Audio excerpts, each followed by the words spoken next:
It is so great to see all of you here tonight. So let me ask you, who is here to celebrate the 21st anniversary of marriage equality?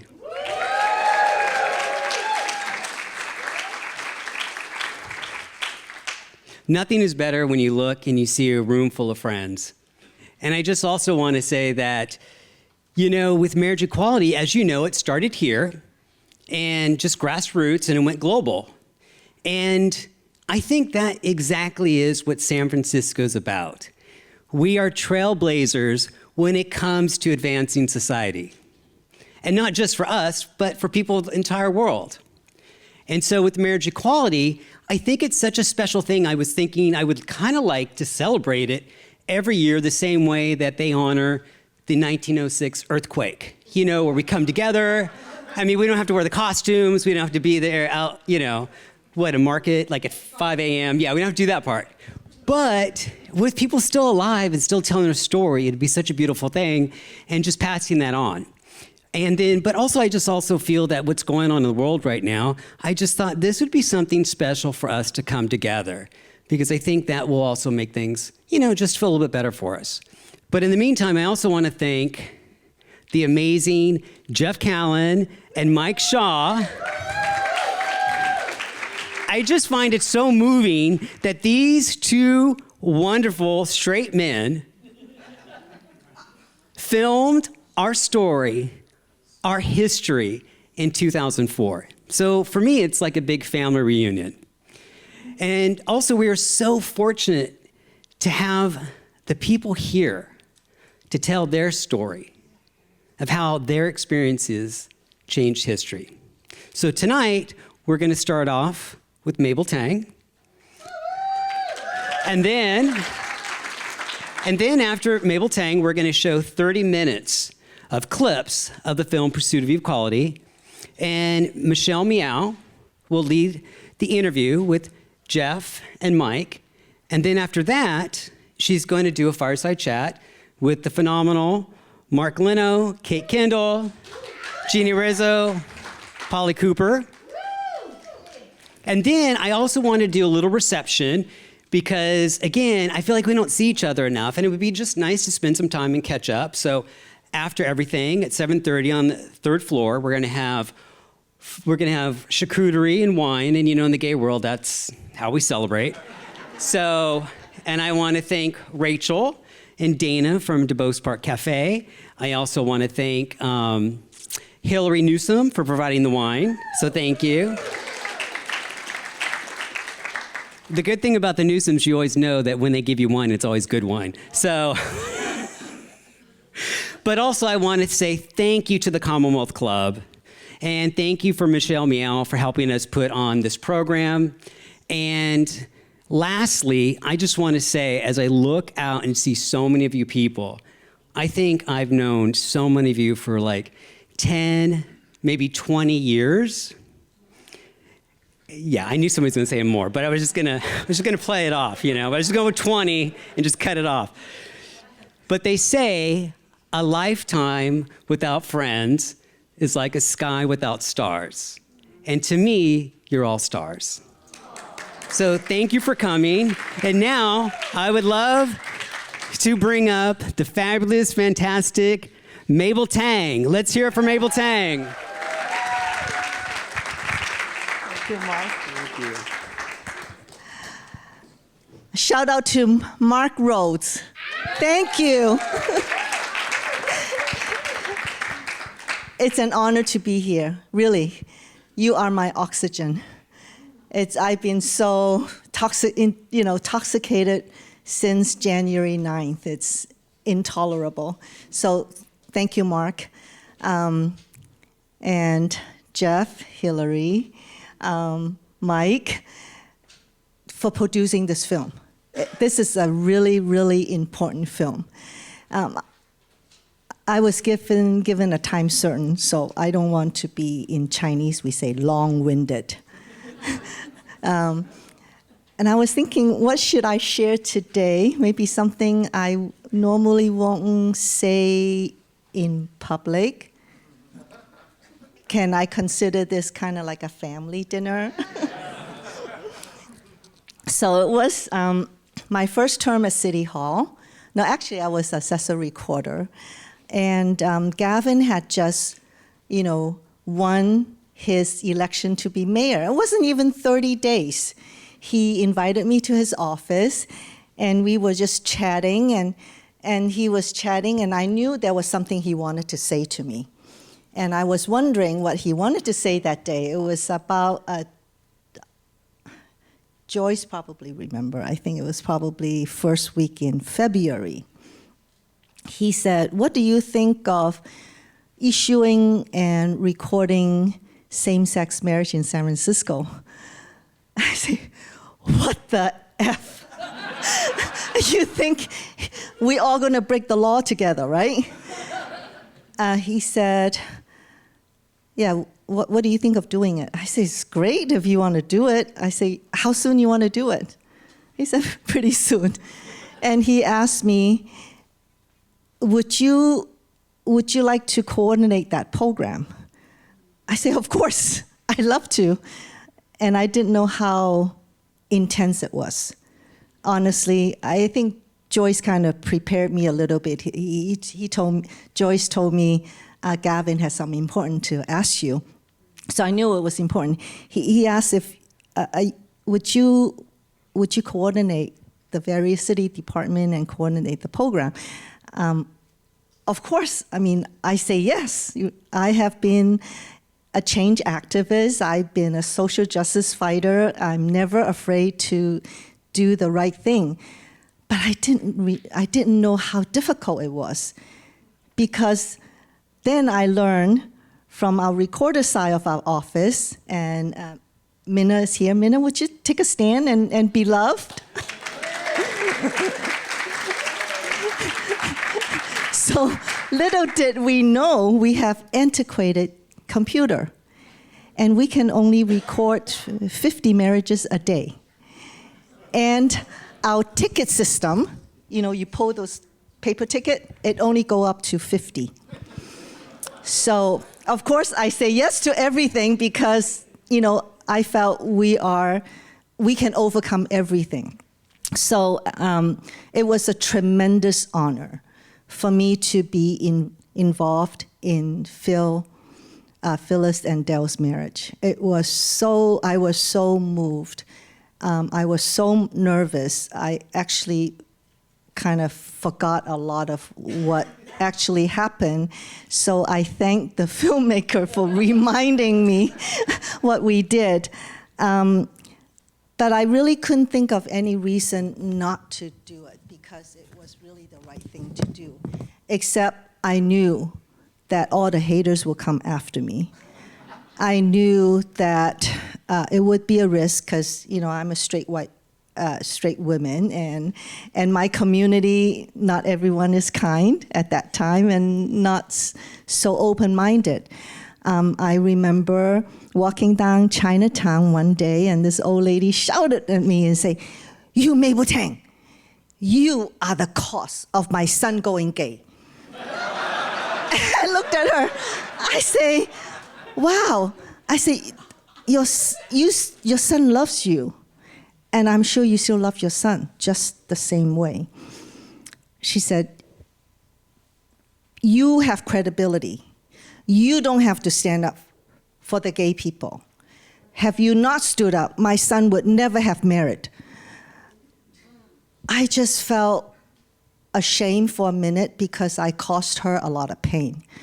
But then I felt how wonderful it is that young people no longer have to suffer that LGBTQ had for years and years and years. And I felt so honored to be part of that liberation. And I felt so much love.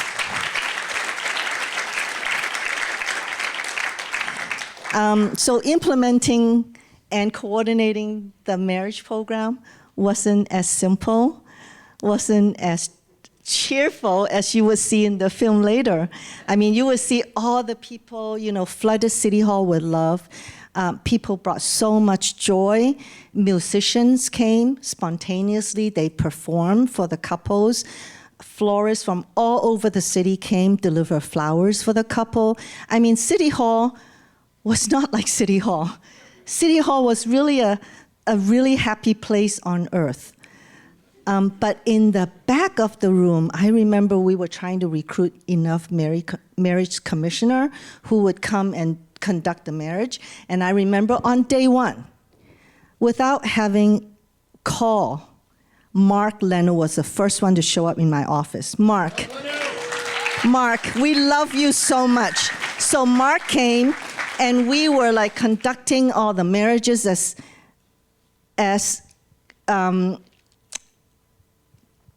what's the word? As seriously and with all our hearts. But we were trying to perform as many marriage as possible because we know someone was going to stop it. So I think in the film, we didn't see all the hard work that went in to fix those 5 computers in City Hall. Went out and bought tickets that ran up to 200 rather than 50. And if you remember, on day 3, it started raining.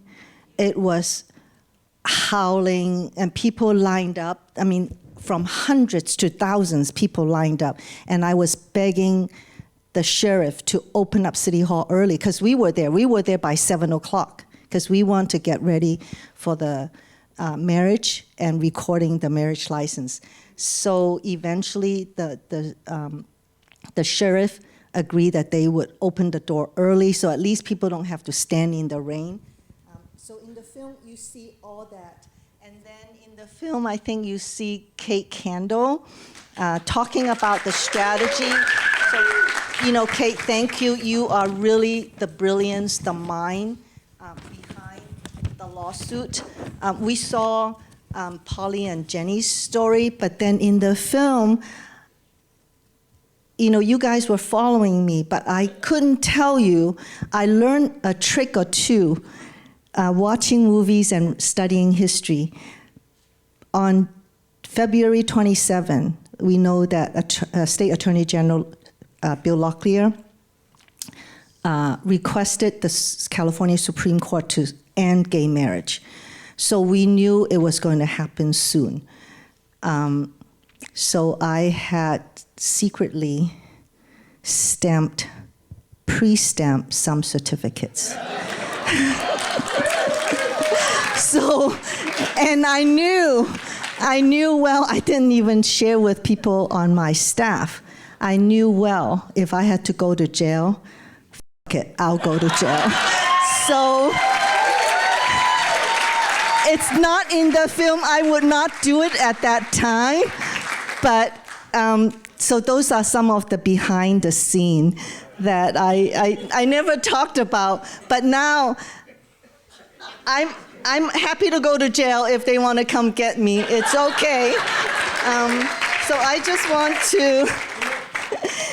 just want to end by saying this film is powerful. It's needed more than ever. We need to keep our visibility. We need to keep our fight, and we need to hug each other. So I invite you to turn to somebody else in the room that you don't know and give them a hug. Tell the person you are beautiful.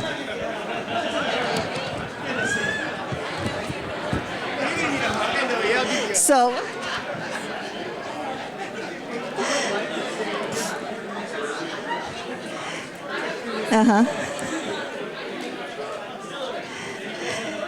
thank you so much for being here. I'm going to step off the stage. I just want to give a big shout out to then Mayor, now Governor Newsom. I wish,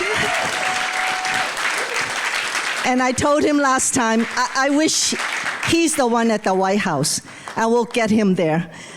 Thank you so much, and a big shout out to Jeff and Mike and the team that shoot the film. Thank you so much for having me. Here, I was elected, in essence, not to advance discrimination, but I was elected to end it. San Francisco is a proud city. We do not tolerate discrimination. This is what it's all about. We're focused on the things that bring us together. And one of the things that I'm so proud of about San Francisco is that people of this city supported the decision we made, supported the actions we took, supported our advancements in humanity, our advancements in human dignity, by recognizing that it is fundamentally wrong in this country, fundamentally wrong in this city, to deny people equal protection under the law. That's why we did what we did. And I'm proud of what we did. And I stand by what we've done.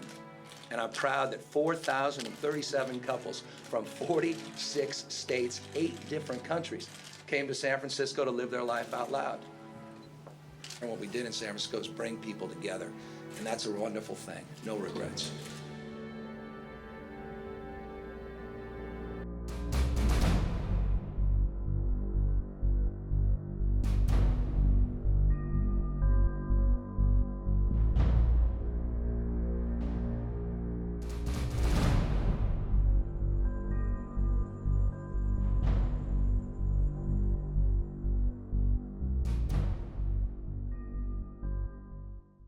I'm going to bring up the fabulous, fantastic Michelle Meow, who's going to be the moderator of the next part.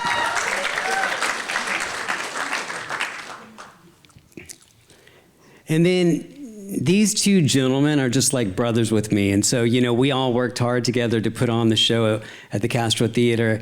And, that event was just pure love, with all of us. So I'd love to invite up Jeff Callan and Mike Shaw.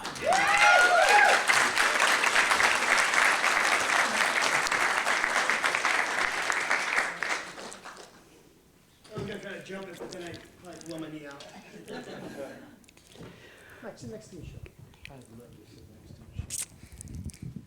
All right, so, but before we get started, I just have one quick announcement. It's something light, So we all know that today is the 21st anniversary of marriage equality, correct? Right? We do know that. But also, I made a call, and February 12th of 2025, declared by our new mayor, Daniel Lurie, Pursuit of Equality Day.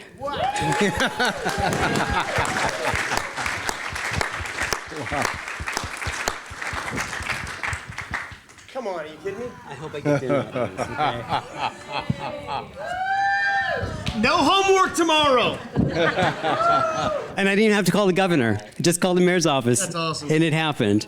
So anyway, I'm off. So much. Hey, thank you. And thank you, Daniel. Want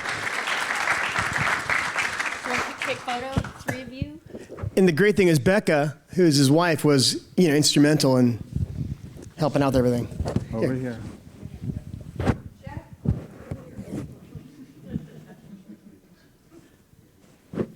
Thank you. Thank you so much. Thank you so much. Wow, no, thank you, honestly. Thank you so much for this film, because, nowadays, people think you could just, revise history and scrub stuff off websites and erase history even, right? Yeah. Really quick, I want to thank you, Michelle, for having us on your show. It's an honor and privilege. And Mark Rhodes, you're amazing. You instigated us and with the last year and this year, so I cannot thank you enough. And I just am amazed at all the luminaries here. Everybody's here. I mean, everybody's who's a who's who of San Francisco, and especially of this movement from, I'm not going to say all your names like Jose and Mark and everybody, but All the honorables. all the honorables. Amazing. Thank you for being here. And my parents and my sister. So, and my wife, of course, my wife, Hillary. Sorry. Yay, wife. And my Yeah. wife as well, Ariana. Oh, Thank you. That's incredible. Yes, again, thank you. I mean, really, that was somehow a joke, but it wasn't. Like, people really do think that you can go and become, the president and then all of a sudden change history as you see fit, or, and so without this film, being documented the way that it is, the fear is that they can go and say, it never happened. I'm just happy you guys like it because Mike and I had no money.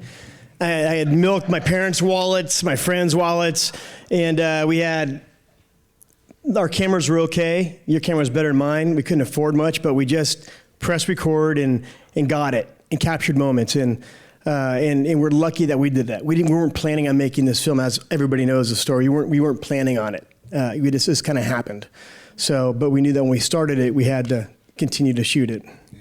Yeah, what was going through your mind at that moment? When, that exact moment that you're like, oh my gosh, this is real, and we've got to tell the story.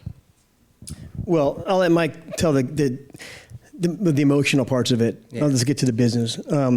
Gavin had just gotten elected. We were having brunch at Hillary and Gavin's aunt and uncle's house, and casual. I'm like, what's it like being mayor? And he's like, it's a lot of work. And I said, anything exciting? This is like February 7th. And he says, yeah, I'm about to ruin my political career. And I'm like, well, what are you going to do? He says, I can't tell you what I'm going to do, but I can tell you it's the right thing to do. And then he called me on February 11th, around 11 o'clock. He says, Jeff, I need you and Mike down at City Hall at 6 a.m. I go, Gavin, I'm putting Toledo to bed. It's 11 o'clock. But what do you mean? He goes, well, we're going to marry the first same-sex couple. And I said, okay. So I call Mike, and Mike and I are like, okay, we have batteries charged. We only have 2 tapes. This is mini DV tapes, right? These are, I got them at video only on Van Ness. Remember that story? So it wasn't like digital. And so Mike and I were able to get a few tapes, and we went down there and we filmed it.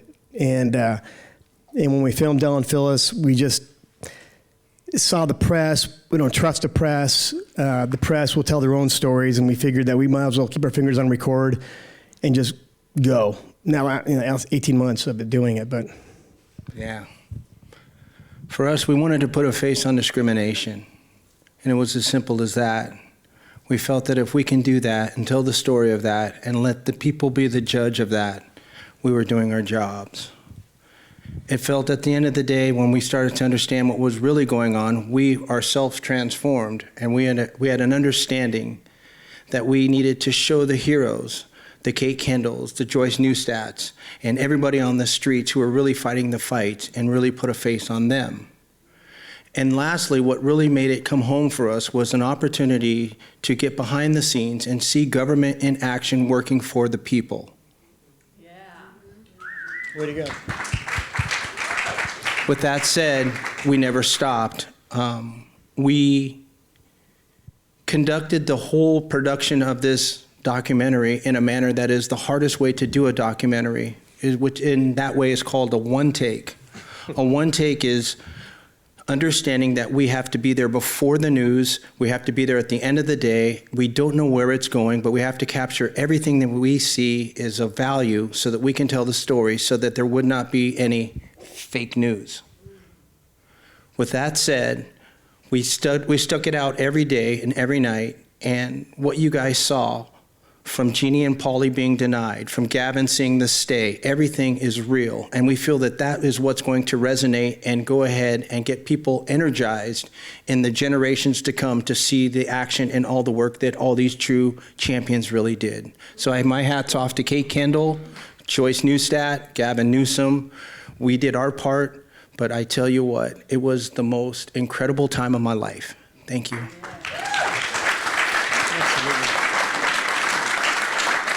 We got 5 minutes left on this part of the talk, and we obviously want you to have some time with all of these incredible folks. The reception, by the way, is here on this floor as you walk out, so that's what we're going to do. It's raining up there. Yeah, we'll stay warm. We'll stay warm down here. Yeah. 21 years later, and obviously the film is incredibly, relevant, and I feel like even 21 years later, it continues to evolve. It's almost like every year you can add more and more and more and more to it. How have you grown as filmmakers, as producers, as people, as straight people in the fight for LGBTQIA+ causes, but also as people who are fighting alongside all of us in this pursuit of equality? You could take it. Well, Mike says we're salt and pepper, right? The spice rack. The spice rack. So we're colorblind. So with this issue in particular, it's how we deal with everything. Is that it's a voice that we need to, help explain and show and document. It could be anything, but this one in particular, our daughters. I married people. My wife did. Our daughters were there. We're all. I've never had a problem with anybody. So having marriage equality and same-sex couples getting married was normal. But knowing that it's very difficult for others to understand it, the whole point of this film was there are those who are for it and those who are against it. But how about those people on the fence? Let's change some hearts and minds. And so our hearts and minds continue to change, and we're very empathetic and understanding and want to represent everybody going through transgenders to you name it, the whole marriage equality movement and LGBTQ+. But it has changed our lives completely and continues to do it. I think that we stand up here today and we came tonight and we made this cut. That cut was a condensed version of the full feature of the documentary, and we encourage you guys to see it in its entirety, because a lot of the stuff that Mabel was speaking about that you didn't see is in the actual film. It is a beautiful encapsulated moment in time, and we just want everyone to know that we started this and we understand what we are doing, and we're here to inspire people. We're here to get people up. We're here to get other generations or newer generations involved. So please come up and speak to us if you have any ideas or any ways or any places we can play this film, because we are not done doing the good work. Yeah, and absolutely. And go on the posters. We have a QR code where you can find more information on the film. You can help donate. You can contact. Probably most of you have my cell phone. Let's do a screening somewhere. Help an organization. Raise some money for that organization. Grassroots, schools, businesses. That's what we want to do. So. It felt really beautiful to be here tonight, and it still feels great. Thank you, Michelle. And I just really want to give a lot of props to everybody from Leno, Newstat, and all the people who really let us into their lives when they were doing something as edgy gets. And we are here, and we are not going away. And just like Jeannie and Polly, we are here to stay. So I was going to say, Jeannie and Polly, who have been part of the roadshow, we've gone to so many festivals, traveled all over the country with them, and they're the best. Yeah. And also, we have a special guest here. Lewis Nelson is here. Lewis Nelson was our voiceover. Lewis, where are you? Can we get Lewis Nelson to please step up? Lewis, come here. Lewis, come here. That beautiful. Lewis, come here. Lewis. Yeah, please, Lewis. It is important to us to acknowledge everybody else who's given their selfless time. So, Lewis Nelson, how tall are you now, Lewis? Come up on stage real quick. Come up on stage. Lewis, how tall are you? 6'3". So when I met Lewis, he was 6'6". Now that's 21 years ago, and he has the voice of an angel. Yeah. I'll just stand for 1 second. I know Michelle's got a program. We just wanted to acknowledge that it takes a team, and our wives and Hillary and families from Barbara and Dad and just everybody in our whole crew that actually who gave us the energy and gave us the incentive and were backing us to do this, because like Jeff said, we had no money. Hey, Mike, but we do believe in it. First of all, he gave you the hat, right? Yes. And why do I feel like the center of an Oreo cookie right now? I'm just saying. We understand that there's other things, but we definitely want to give Lewis his props, because we feel that our whole team, it takes a team to do this, you guys, and we want to acknowledge everyone. I want Lewis to tell a little story about how, we paid him with Rockstar energy drinks, and whenever we had cash, we gave it to him, but did we ever give you cash? Anyway, Lewis is still waiting for cash. Tell the story. And he's an amazing voiceover. He's done amazing, successful things. But tell us about your studio. I love you all. I had worked on a couple of projects with Mike and Jeff prior to this project. And when this one was offered to me, I gave it a little bit of thought, because I'm a straight male. And my first thought was, it took me back to the 1960s, watching the CBS Evening News with Walter Cronkite and seeing how my forefathers and elders fought for civil rights. And I recognized right away that this was a struggle for freedom, justice, and equality. It was a civil rights issue. And I am just gratified that I could lend my voice to something of this nature. The fight's not over. The struggle is over, but the fight is going to continue. So I would say just continue to love each other. I'm going to lend my voice to this fight whenever these guys need me. And again, continue to love each other, but the fight is, you really got to fight now. We got some, oh my God, it's just scary. Thank you, Louis. Thank you. Thank Nothing you, but everyone. love Thank to you, Louis Mike, Nelson. Jeff. I got to kick you off stage because actually the fight does continue. And I'll go ahead and we'll call the second part of our fireside chat speakers. No, we're here all night. I mean, there's like a tub of wine that you brought, you know, and so I want to make sure that people drink it. Mark, go ahead. All right. So next up, Michelle is going to moderate a fireside chat with Mark Leno, Kate Kendall, Jeannie Rizzo, and Polly Cooper. So please, let's give a big round of applause for these outstanding LGBTQ plus leaders.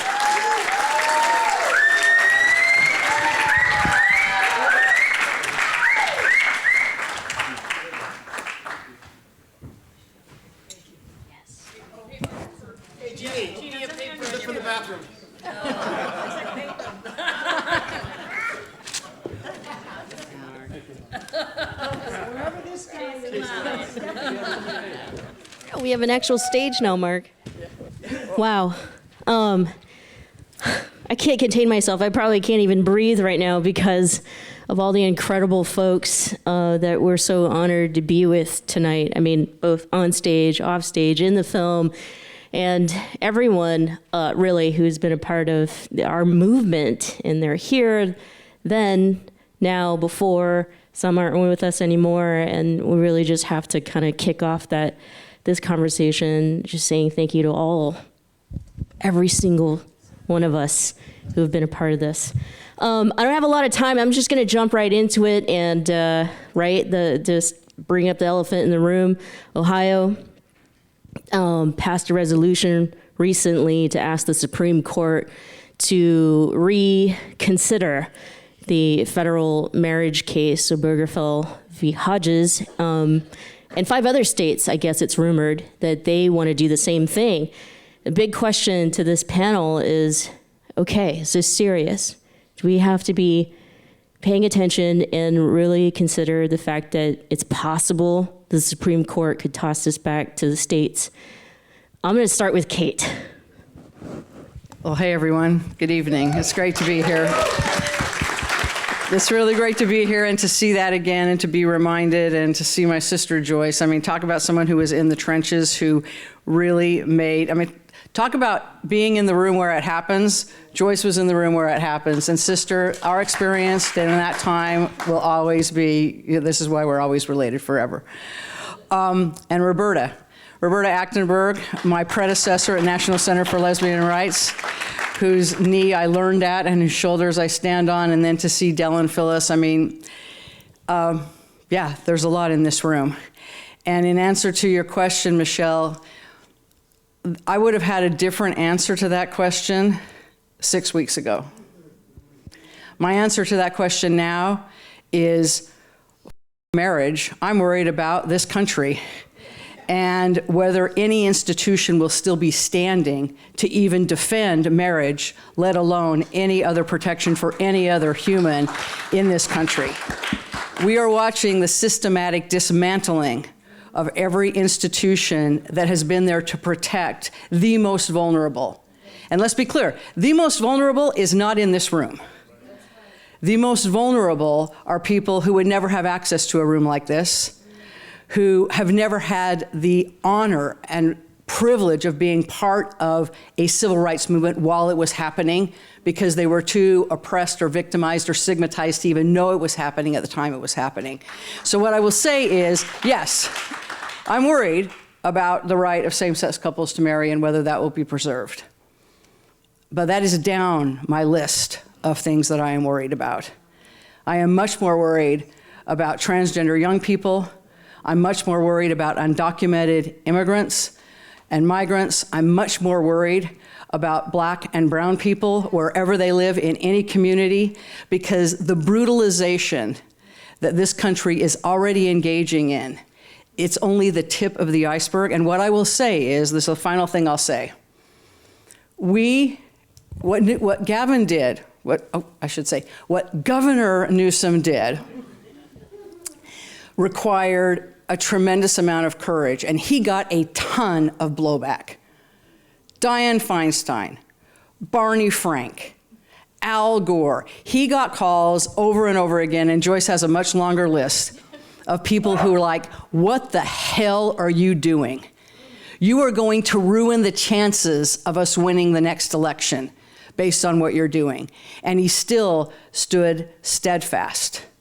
When I first met Mark, this was at a time when gay men and others impacted by HIV were dying by the thousands, and our government cared nothing and did nothing and was doing nothing about it. So what did we do? Started with Reagan and his criminal negligence. Out of nothing, we built an infrastructure to save our men and others impacted by HIV. So I'm asking that we recall the DNA of what Gavin did, the DNA of what movement leaders did in the late 80s and early 90s, and we recall that DNA now, because we are going to need it now more than ever. And if we save marriage, yes, but why don't we save many more other people who are in a much more vulnerable position first?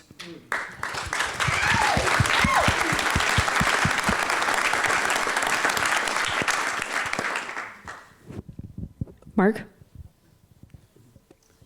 I don't know if there's anything that can be added to what Kate has just said.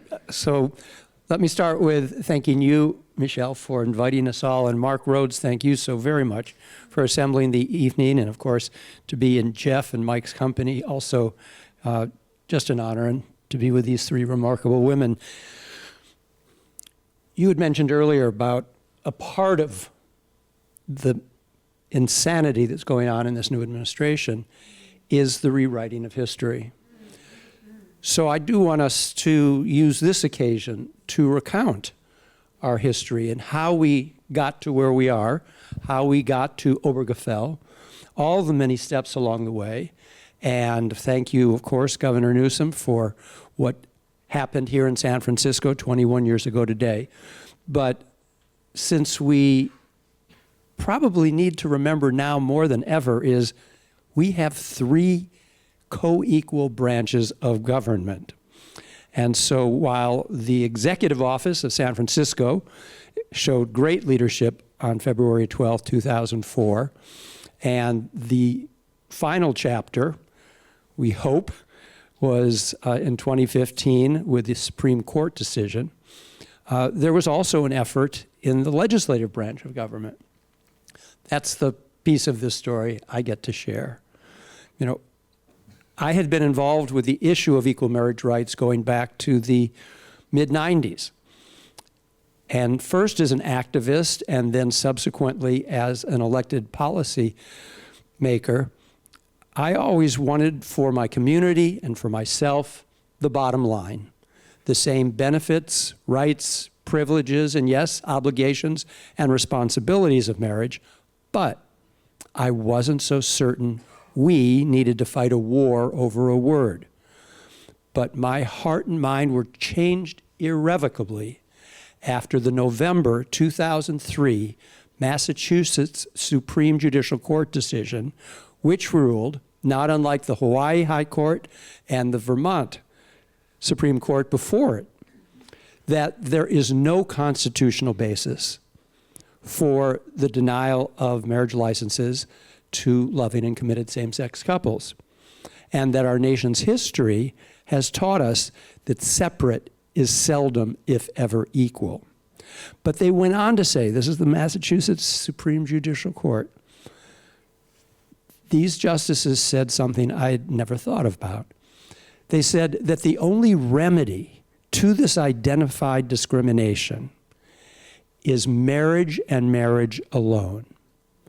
The only cure, and no parallel constructs such as civil unions or domestic partnerships will do, because, they said, their words, anything short of marriage would perpetuate a destructive stereotype that suggests there's something inferior and unstable about the way same-sex couples love. And I'd never thought about that before. Imagine our government telling us that some of us love good enough, and we'll give them marriage licenses. But these other folks, well, they may love, but not good enough. And we'll give them civil unions, domestic partnerships. To have our government involved in that, I thought, I am ready to fight a war over a word. So I contacted my good friend, Jeff Coors, who is an executive director of Equality California. This is November of 2003. The ink, Governor Gray Davis's ink on what was AB 205, Jackie Goldberg's extension of domestic partner benefits and rights, almost to marriage, but not quite. We wanted the governor's signature, was not yet dry. That had just happened a month earlier, and Jeff and I talked and said, we've got to do a marriage bill.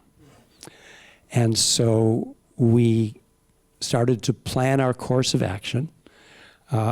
We knew the press would go to other executive directors of our community's nonprofits, and we needed to get everyone on the same page so we wouldn't have internal debate as we were getting such opposition from the general population.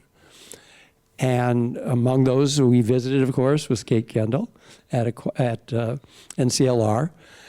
And we put all our pieces together, and we decided we would introduce the bill. What that means is literally putting the bill across the desk of the assembly clerk, which is the house I was in at the time.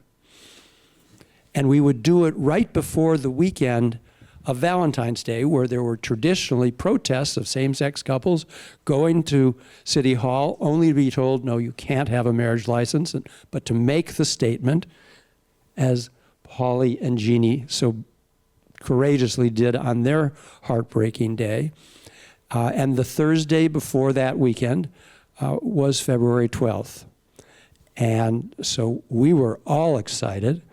No state house in the country had ever seen an equal marriage rights bill. And so we were all excited about all the attention we were going to get. And then I heard 3 days earlier what my mayor was going to do on that day. And of course, we got lost in the shuffle. But Gavin, bless your heart, thank you, because by putting a face on it, as Mike so articulately put it, it changed the conversation overnight. I was one of 5 members of the LGBTQ Legislative Caucus at the time. I think we've got 13 now. 21 years ago, it was 5. I wanted a majority of our 5 to be on board. I surveyed the other 4, and fact is, 2 of them said, probably not a good thing to do right now. But I had 2, and I was 1, so we had a majority of our caucus at least. But when we came back after that weekend, those other 2 members of our caucus said, I don't know what I was thinking.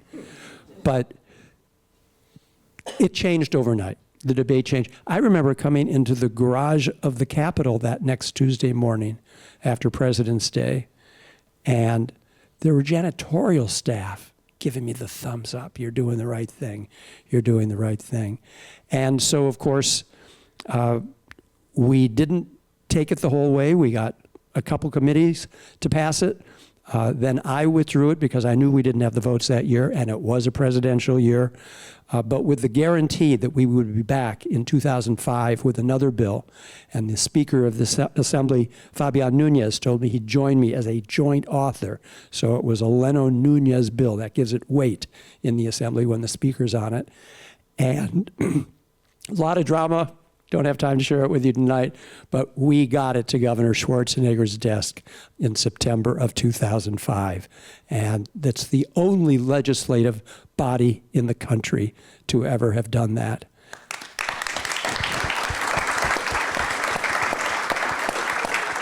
We know what happened next. Governor Schwarzenegger, without ever meeting with one queer family, lesbian or gay couple, or me, vetoed it for political expediency.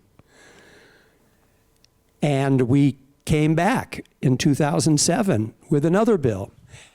And in 2006, we disproved a myth that supporting full equal marriage rights was a political liability, because Equality California in that election year only endorsed candidates who were fully on board with marriage in Democratic primaries, and it was their candidates who won. And all the candidates who didn't support marriage in those Democratic primaries lost. So we got rid of that myth altogether, got it on Schwarzenegger's desk again. Of course, we know he vetoed it. And I have to take a moment to say, the definition of hypocrisy. He was screwing his housemaid under the same roof as his wife, impregnating them both in the same month. 9 months later, each of them giving birth to his child. He never knew or gave a damn about his own marriage vows, while denying us our right to have ours. And so I've never thought a thing of that man at all. To his credit, we have the same opinion of the new president. But aside from that, he's useless. How do you really feel, Mark? That's how I feel. And I'll tell you why, not just for pride of authorship, it would have changed the course of history. And I'll explain very quickly why. Our opponents would have done, if he had signed that bill in 2005, our opponents would have done what they did in 2008, gathered signatures to put it on the ballot to amend our Constitution, same words as Prop 8. Now keep in mind, those 15 words, only marriage between a man and a woman will be valid and recognized in California, was on a 2000 California ballot. It was Prop 22, the Knight Initiative, exact wording, but rather than in the Constitution, put it into the Family Code, where the definition of marriage always existed. But we would have gone to the ballot with the Republican governor defending his signature. It would have been a completely different ballot. And whereas we lost by 22 points in March of 2000, 8 years later, of course, the night that Barack Obama was elected president, when Prop 8 passed, we lost by 4 points. And when I was addressing crowds that night of our heartbreak and the mixed emotions of the results of that night, I pointed out we had picked up 18 percentage points of public support. They had lost 18, which they're never getting back. And of course, now we see polling that shows 70% of Americans support equal marriage rights. And we've changed a lot of hearts and minds, but also to be vigilant. And I'll conclude with this, that I used to take cheap shots at the state of Alabama because it's fun. And 33 years after the Loving v. Virginia decision, allowing for interracial marriage, there were still a few states, Alabama the last, which had not gone through the perfunctory task of amending their state constitution to bring it into compliance with 33 years of federal law.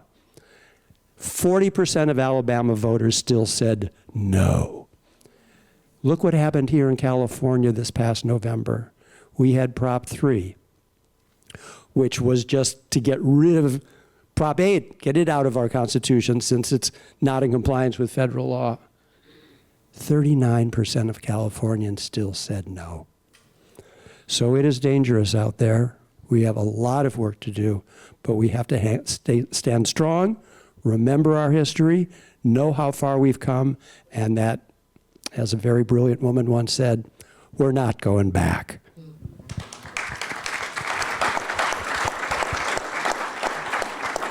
Jeannie. Yeah, I would just say the power of storytelling. You know, Mike and Jeff, the film Sing It Again, and this edited version is so brilliant. And when we saw this, I can't believe it's been 20 years, and here we all are. You look the same. We're older. But, you know, it's important because when we showed the film last year at the Castro, we got to meet Judge Kramer. So Judge Kramer was a Republican Catholic judge who heard the first case. And I remember I read every amicus brief that was filed, which we had so many allies, so many brilliant minds worked on this case with Kate's leadership. But we had when our case was being argued in court, I felt so proud to be on this side. They wove a story of civil rights, marriage rights, women's rights. It was like a beautiful history. And Judge Kramer said, I thanked him for his decision because I read the decision, I cried, I was like, this is so awesome. And he looked at me, he goes, it wasn't that hard. And it was like, wasn't that hard because our case was so beautifully told. And it was referenced, and the other side got up and basically said, I don't like gay people. No, not really, but it was really it was kind of about procreation, but they didn't have a case. And I could tell he kept trying, like, do you have more to this? And it was really an honor and privilege to be part of this. And seeing it 20 years later and how valid it is and still important it is, I'm happy that we were part of it because these guys were just there in real time. They said it's not edited, they were there in real time, and it's an important story, and I'm still proud that we're part of it, and I am also can't believe here we are again, and we're right back up there about to climb this mountain that I thought we just climbed. Right. Thank you. I think what can get lost sometimes is as if all we think about is one issue. We're not single issue people, none of us are. I don't think anybody in this room is only worried about gay marriage or only worried about immigration, the undocumented issues. Or the environment. I just spent 3 years working with the state on environmental health issues. They're dramatic. Look what's happening with the fires. So we don't live in isolation. We're not only two women who care about gay marriage. We're parents, we're friends, we're colleagues. We care about issues. And I think to just get pigeonholed on a single issue, to your point, Kate, and all the work you did in the legislature, it wasn't only about gay marriage. You did some tremendous work. So I think in our fullness, we have to stand with those that are most oppressed right now. We know what the experience was to win, to lose, to win again. And there are others who don't have that privilege. They haven't had that opportunity to win yet. And I think we all owe it. During AIDS, lesbians stood up with our gay brothers, right? And that was an important time. So we have to stand up with those that are being harmed the most dramatically. And from the perch of having had some success, I think we owe that. I think we all owe that.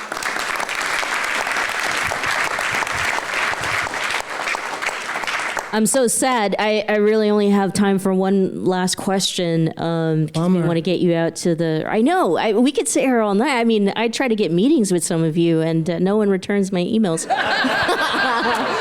But you know what I mean. I mean, when's the next time we're all going to be in the room? And I just feel like, right, like what Mabel said. F it, let's go to jail. Like, let's do something. I feel like we got to do something. There's something scary though about what's happening right now. And so this last question is.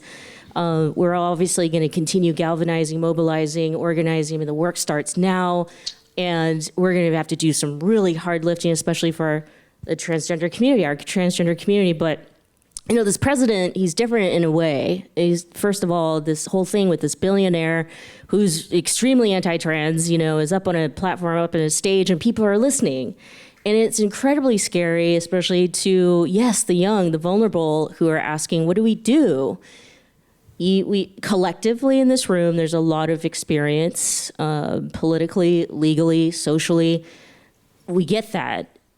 There's some of us who think that tomorrow's not going to come for us, and that is probably, in this very scary way, true.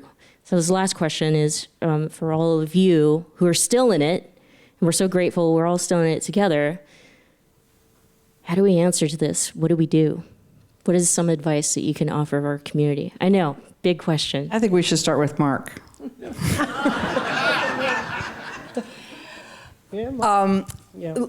Look, I don't have any magic answer for this question because I actually have no freaking idea. We are in uncharted territory. I remember sometime in early January before the inauguration, I saw on my social media, one of my black activist friends posted, all of my white people are saying, this is unprecedented. Well, you know, for black people, it's just a Tuesday. And I totally, like, it is really important for white people to understand what's meant by that. That's right. What is it? What does that mean? What's underneath that? Because if you can understand what's underneath that, oh, this is just another Tuesday, that's a really important perspective to hold. But that was before the inauguration. It is now true that we are absolutely in uncharted territory. And so any usual playbook of guardrails, well, this will stop that, or this will stop this, or this is the backstop, or the courts will do this, that's all gone. It's all gone. There are no guardrails. And it feels to me as if leadership in the Democratic Party is feckless and unable to meet the moment.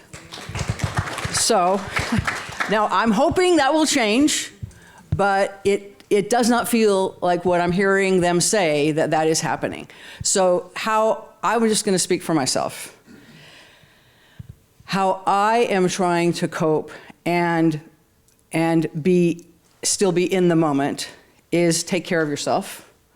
Find joy where you can. Don't deny yourself joy. Don't deny yourself orgasms. Don't deny yourself whatever it is that makes you happy. Pursue that. Absolutely pursue that. And do not ever underestimate the power of your voice in letting people know you're there for them. Really speaking out. Talking to every trans person you know should be hearing from you. Every person you even suspect might be undocumented should be hearing from you. There should be going to public meetings, going to social meetings, going to neighborhood meetings. I feel like this is where it's going to start. It's really way back in the early days of AIDS. There wasn't social media. We all got together in a church basement if we could find a church that was willing to hold us, and if we couldn't, it was a neighborhood's kitchen. Neighbor's kitchen. This is the kind of organizing that I think we're going to need to do to show people that we're there for them and to feel some sense of community. We're going to have to old school it. So for all the OGs, and all of us are that category, that is what I am doing, is to try to show up as much as I can, but in a much more targeted and microcosm way than the big things like filing a lawsuit, because that doesn't feel, I'm glad the lawsuits are being filed, but for us in neighborhood and in community, showing up and showing that you're there as an ally in every way you possibly can, it's just a start. There's more that's going to have to be done for sure. I don't know what that is yet, because it's a scaffolding we've never had to build before.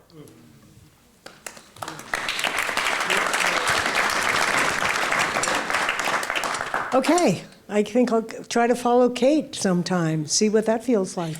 I think your point about holding your joy and being present and showing up for people, you have to know who they are. So everybody you work with, everybody's friend of a friend, do we really know them? Do we know what they're going through?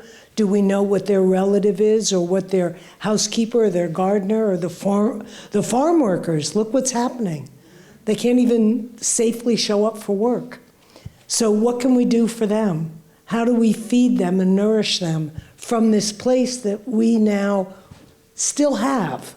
And even if we didn't have marriage, we have each other, and we have this community that's been built around this movement. We need to be in beyond coalition. It's community to coalition. It has to be strong. So in your workplace, honestly, do you know everybody there? Do you know what they're going through? And that's part of, I found somebody who worked for me who's DACA, who's a wreck over it, right? DACA gets renewed every 2 years, and your driver's license is tied to that. So if your DACA isn't renewed, you can't drive. What does that do to somebody? So those kinds of things, we have to understand that and be supportive. And if that means you're carpooling that person, that's what you're doing. I mean, it gets down to the real grit of everyday life. And I think that's when we'll form the kinds of coalitions that we did around the AIDS movement, that we did around the LGBT marriage movement. We got to know each other really deeply and personally. And for me, that's the only solution. And I look at our son, right, who's, God, what an amazing young man, who's now got his PhD, and he says, Mom, I'm creating a sliding scale for trans kids, right? That's what I can do. So what is the one thing that each of us can do for something other than ourselves? And I think that's what we're all called upon to do right now, is to do something that's not for ourselves.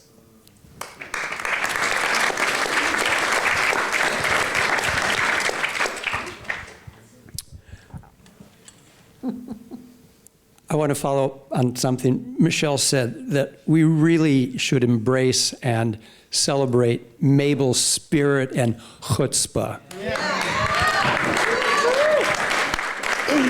We're going to need a lot of that in the months and years ahead. I don't have any magic to share with you, but I insist on staying hopeful and positive. Part of the game plan of these monsters in the White House right now is to discourage us, frighten us, silence us, and they want us fearful. Don't buy into it. Do keep yourself. We all need to be physically and mentally healthy, and that's different for each of us. How much news each of us can consume and hold on to our mental health will vary. So try to figure that out for yourself. I think it's very important that while we're doing that, we also keep ourselves well informed. I'm not reading every detail these days because it just gets too gruesome. And I have to ask myself, why are you reading this? I knew what it said at the headline. So I moderate what I take in right now, but I need to stay informed, because that's another thing they want us to do. Just walk away and let them steal the whole place. But I do remain confident and hopeful that they will overplay their hand. We know that prices are going up. He's not going to get them down. We know the economy is in very risky position right now. I could draw out a really dark and ugly, we all could, next few months and years, but that doesn't do us any good. Stay informed, let them hang themselves. They're incompetent as much as they are evil, and they will not be producing a better country for the average American and the average American voter. One of our challenges is half the country's getting a lot of lies every day, and they're buying into those lies. So that's a real challenge. I don't have an answer for that. But for all of us who are fortunate enough to take the best of this country, reach out to those who aren't in our position and be as supportive as possible. All right. Well, that concludes our program. Let's give a big, huge round of applause for Mark, Jeannie, Polly, and Kate. I do want to mention, by the way, we hope to see you all again here at the Commonwealth Club. We have many programs. I know Honey Mahogany is here in the audience. We plan to put out a ton of programs to get our community together, especially for the transgender community and the undocumented community, all of our community members. The pursuit of equality, obviously, as we've been saying it throughout this entire program, it's the pursuit for all of us. I want to thank Jeff and Mike for this film. Mike, and Mabel. yes, and I'm sorry, Mabel. say that again. Mabel. Oh, Mabel, yeah. No. Yes, there's lots of things that I'm going to ask Mark to come up, Mark Rhodes to come up to conclude us. But I do want to mention that we go out there in the reception to talk to Jeff and Mike, because I know that they do definitely want to keep spreading the word, spreading the film. So let's support them. But Mark, you take this away and end it for us. Okay, well, all I could say is, this has just been a phenomenal night, and it was my dream just to bring so many great people and so many great minds in one room, and we did it. And, I look at these faces, it doesn't get better than this. You guys have all done great things to make our community better. You're brilliant, you're sharp, you've been through it, you've had good times and bad times, and we'll be fighting together. But before that, we're going to enjoy some charcuterie and some wine and have some laughs. And so anyway, so on tonight. But again, I can't thank you guys so much. And Michelle is phenomenal. Michelle is phenomenal. Mark. So thank you so much.